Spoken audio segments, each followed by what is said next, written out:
linear transformations. So linear algebra starts with vector spaces. That's the set that's most important. But then pretty quickly you transition to functions. Well, that's what mathematics is about, sets and functions on those sets. So let V and W be vector spaces over the same field. A function t from V to W is called a linear transformation if, for all u and v in the vector space and all scalars c in F, the following conditions hold.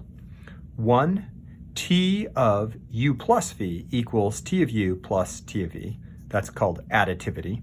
And t of cu equals c times tu. That's called scaling, or some people call it homogeneity, I'm told. So here's a good example. Let t be a function from R2 to polynomials of degree at most 2, and let it be defined by t of ab equals a x squared plus 2b. Verify that that's a linear transformation. Okay, so how would I do that? I'd want to let two elements be in here. So let's let AB and CD be in the domain. Okay, and now I'd like to look at see what happens. So T of AB plus T of CD. I'll start on the right because it looks a little more complicated, and I'll go to the left here. Equals, let's see, what's that equal? That equals a x squared plus 2b plus c x squared plus 2d, right? Well, what is that really? That's a plus c x squared plus 2b plus d. Well, and that's actually the definition of t, a plus c, comma, b plus d, right? Can you see that?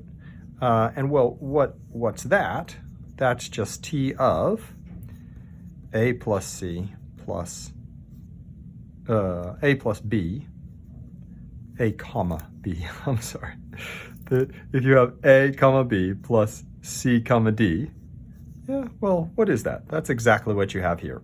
So we've actually shown exactly this property, right? Okay, now let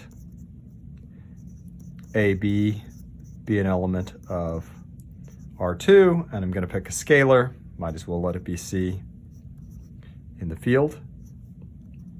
And now I want to see what's happening over here. So maybe I'll start on the right again. C times T of AB equals C times ax squared plus b, which equals C times ax squared plus cb, right? Well, and what is that? That's the definition of t ca comma cb, and that's just t of c times ab. So this is in fact a linear transformation. Some key properties about linear transformations. It turns out that t of 0 equals 0. That's fairly easy to see because, of course, you need t of 0 to equal t of 0 plus 0, right? Which, if it's going to be a linear transformation, means it's t of 0 plus t of 0. So what can you add to something to get itself? Well, the only thing is 0, so that better be 0. Now, see, this game that we're playing here is just using one of the properties of linear transformation. So you'll get better intuition as you go, but if you ever see a sum inside a linear transformation, there's a pretty good shot that you're going to then transform each element and sum them, okay? Now, so this is addition in the domain, right? And this is addition in the codomain, right? Addition in the domain becomes addition in the codomain. Or you can go backwards. Addition in the codomain here goes to addition in the domain. Okay, so you could also actually simplify these two conditions up here.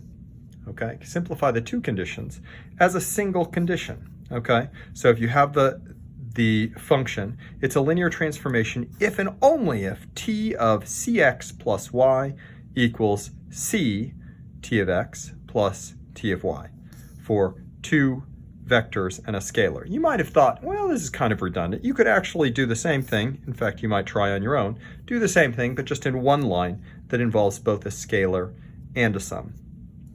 Okay, similarly to what we did up here, you can see that t of negative x is negative t of x, right? Well, what's negative t of x? This is an additive inverse in the codomain. So what would you expect t of x minus t of x to be? Well, it's got to be 0, right? Okay, so but then what's that say with linearity? Or you could put the minus right there, right? You would expect t of x to be, or maybe I should put it on the other side, plus, t of x, let's see, the scaling can go inside. So if that's like -1, you can put the scaling inside, plus t of -1x, and of course the scaling of -1x is t of x plus t of -x. Maybe there's a smoother way to say that. Well, you can also iterate that. You can sum as many times as you want with as many scalars as you want just by repeating that. And here's an interesting one to end on. If the field is the rational number, condition 1, that's the summing, actually implies the scaling. So think about that. If you had 2 t of x, how could you think of that as t of 2x? Well, just think about like what that is. So that's using property 2. But you could also take this and you could say, well, t of 2x, right, is t of x plus x, which is t of x plus t of x, right? So you could get to any integer solution. That's just 2 t of x. This using just property 1, right? And then let's say you had some fraction. Well, just come up with other fractions. So let's say we're trying to do something like a third, right? So what would 1/3 t of x be? Well, you can sort of think about, a third t of x, like in the rational numbers, a third t of x plus a third t of x, right? What should be happening there? I guess you can see somehow on one hand that if you're adding all of those together, you ought to get t of x, right? So this is just factoring in the field, right? Factoring in the codomain. These are all elements in the codomain. But then think about it, well, what would you like to be true about this? Well, you can also factor in the domain.